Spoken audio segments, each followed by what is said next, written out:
चंडीगढ़ में दो क्लबों के बाहर बम धमाका करने वाले लॉरेंस गैंग के गुर्गे आखिर कैसे चंडीगढ़ पुलिस के हाथ आए, लेकिन इसमें हिसार एसटीएफ का क्या रोल था? उनकी मदद के बिना क्या चंडीगढ़ पुलिस इन गुर्गों को गिरफ्तार ना कर पाती, ये काबू ना हो पाते? और आखिर ये गुर्गे हिसार में कर क्या रहे थे? और अब चूंकि ये काबू आ चुके हैं तो इनके साथ क्या होगा, इसी पर करेंगे चर्चा। नमस्कार, सिटी तहलका हिसार देख रहे हैं आप, मैं हूं आपके साथ ओम पांडे। तो देखिए, 26 नवंबर को चंडीगढ़ में दो क्लबों के बाहर धमाका होता है। ये धमाका इतना जोरदार था कि इसमें क्लबों के शीशे चकनाचूर हो जाते हैं। और जानकारी यह भी आई कि एक क्लब जो था वो सिंगर और रैपर बादशाह का था, जिसमें उनकी हिस्सेदारी थी। इसके अलावा एक और गंभीर बात यह थी कि जहां इस बम धमाके से चंडीगढ़ में हड़कंप मच गया, तो वहीं 3 दिसंबर को पीएम नरेंद्र मोदी का चंडीगढ़ दौरा भी था, जिससे चंडीगढ़ प्रशासन और पुलिस अलर्ट हो गया और उन्होंने तुरंत इस मामले की जांच शुरू कर दी। वहीं आपको बता दें कि जैसे ही चंडीगढ़ पुलिस इस मामले की जांच को आगे बढ़ाने लग गई, तो तभी एक बड़ी जानकारी सामने आती है। लॉरेंस बिश्नोई गैंग ने इन धमाकों की जिम्मेदारी ली। बता दें कि आतंकी गोल्डी बराड़, उसने सोशल मीडिया पर पोस्ट जारी करके कहा कि इन क्लबों के जो मालिक थे वो हमारी जो है पैसे नहीं दे रहे थे। इसके अलावा उन्होंने कहा कि उन्हें फोन की रिंग नहीं सुनाई दे रही थी, जिसके चलते उनके कान खोलने के लिए ये बम धमाका किया गया और अब उनके कान जाहिर सी बात है खुल गए होंगे।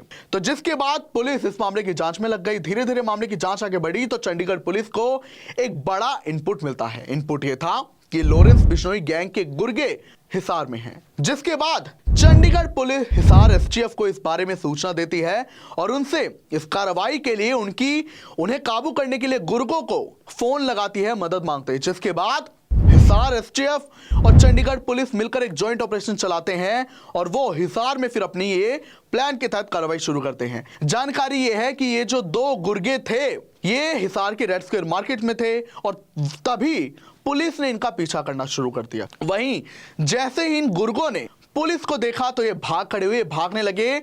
जिसके बाद अचानक ये कच्चे रास्ते पर पहुंचे, वहां पर इन्होंने बाइक दौड़ाई और जब इनकी बाइक गड्ढे में गिर गई तो इन्होंने पुलिस पर फायरिंग करनी शुरू कर दी। लिहाजा जवाबी कार्रवाई में पुलिस ने भी फायरिंग शुरू की और जानकारी यह है कि इस कार्रवाई में, इस मुठभेड़ में 24 राउंड फायर हुए, जिसमें कि ये दोनों बदमाश घायल हो गए। बता दें कि इनमें एक बदमाश है, उसका नाम विनय है, जिसकी उम्र 21 वर्ष और वो हिसार का ही रहने वाला है, हिसार के देवा गांव का। दूसरा आरोपी अजीत है, जिसकी उम्र 22 साल है। वहीं आपको बता दें कि जब ये मुठभेड़ हुई तो ये दोनों बदमाश विनय और अजीत घायल हो गए। हालांकि इन्होंने पुलिस पर भी फायरिंग की, लेकिन हिसार जो एसटीएफ के 2 सब इंस्पेक्टर, उनको गोली लगी, लेकिन गनीमत ये रही उन्होंने बुलेट जैकेट पहनी थी तो वो इस हमले में बाल बाल बच गए। हालांकि अगर उन्होंने बुलेट जैकेट ना पहनी होती तो अंजाम कुछ और भी हो सकता था।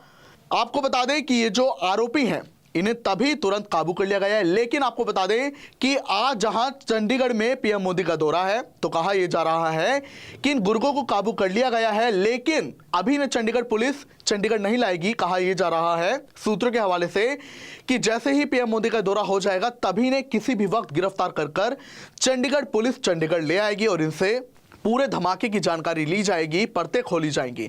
लेकिन इसके पहले यह भी जानकारी निकलकर सामने आई है, जो हिसार पुलिस एसटीएफ ने इनसे पूछताछ की इन्हें काबू करने के बाद, तो उसमें जानकारी आई कि क्योंकि ये बहुत जवान है, जहां विनय की उम्र 21 वर्ष है और अजीत की उम्र 22 वर्ष। अजीत जहां 10वीं पास है तो विनय उसने जाट कॉलेज से पढ़ाई की है, बीए की। अब ये दोनों लॉरेंस गैंग से कैसे जुड़े, इस पर भी एंगल निकलकर सामने आया है। इन दोनों गुर्गों ने हिसार पुलिस को जानकारी दी है कि जो लॉरेंस गैंग है वो कॉलेज के जो नौजवान है उन्हें पैसों का लालच देकर अपनी गैंग में शामिल करती है, फिर उनसे छोटी मोटी वारदात कराती है कम पैसों में, जिसके बाद फिर उनसे धीरे धीरे और बड़ी वारदात कराई जानी शुरू होती है।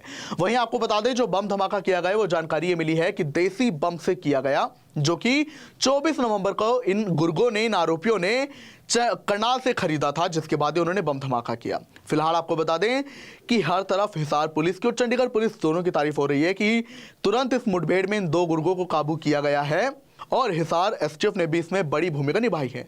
वहीं एक और सवाल यह कि आखिर हिसार में कर क्या रहे थे, तो जानकारी ये मिली है कि इन गुर्गे का जो प्लान था, लॉरेंस गैंग ने जो प्लान बनाया था इनकी फरारी का, वो ये था कि राजस्थान चले जाएंगे, वहां पर अपनी फरारी काटेंगे। लेकिन उसके पहले ये हिसार में भी थे और ये अगर राजस्थान जाते उसके पहले ही इन्हें पुलिस ने काबू कर लिया है।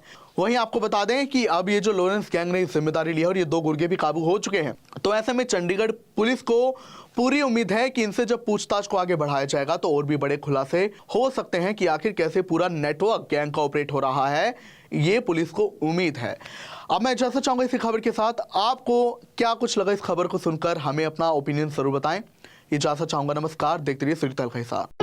सिग्नस महाराजा अग्रसेन हॉस्पिटल पानीपत नवजात शिशुओं के लिए NICU की सुविधा उपलब्ध है। बच्चों की सभी बीमारियां जैसे दमा, खांसी, नजला, उल्टी, दस्त, बुखार, निमोनिया, बच्चों में शुगर व पीलिया आदि का इलाज किया जाता है। आज ही विजिट करें Cygnus Maharaja Agrasen hospital Panipat. Mobile number 9215163855।